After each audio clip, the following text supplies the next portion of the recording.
Against an armed robber, you gotta wait your turn, and when your turn shows up, you gotta take it. Hi everyone, this is John with today's active self-protection lesson. Today's lesson comes to us from Brazil, and it shows an excellent armed robbery defense. It's going to teach us a couple of important lessons about waiting your turn, about launching a counter ambush, about obscuring your draw, and putting shots on target when the chips are all down.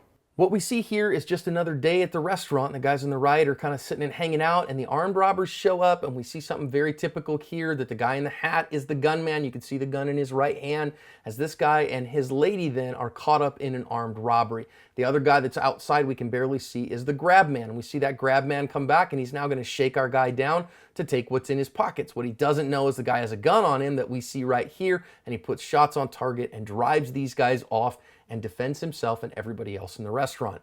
I want to back up and learn a few lessons out of this one. First of all, that the armed robbers will always get to set the launch of the attack. They're always going to do that from ambush, and these transitional spaces where they're able easily to get in and easily to get out is where they usually choose to launch an armed robbery or a mugging. So you see the guy's got a gun in his hand. We have a gunman and a grab man. That's very, very common. Now you notice here that our defender has his hand on his gun, or at least he's kind of going for it, but he chooses not to.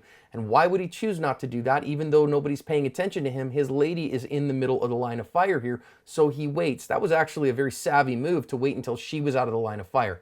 Notice here that he puts his hands up. He does that submissive posture. This is territorial violence, and so he's able to use a little bit more time to find his opportunity to defend himself. In an armed robbery, you got to wait your turn, and he disarms them emotionally by putting his hands up.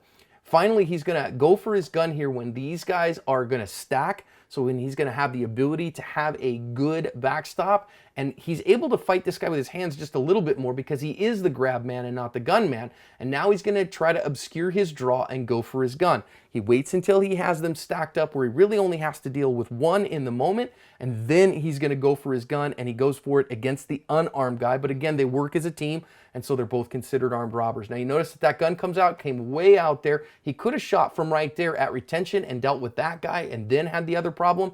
That's why training comes into play in defensive handgun skills, because what he's going to do instead is wait till he gets the gun driven all the way out, but he does drive them off. I think at the end of the day, he waited his turn. He was really thoughtful in when his turn was. He did a great job of putting shots on target, and he covered his asp.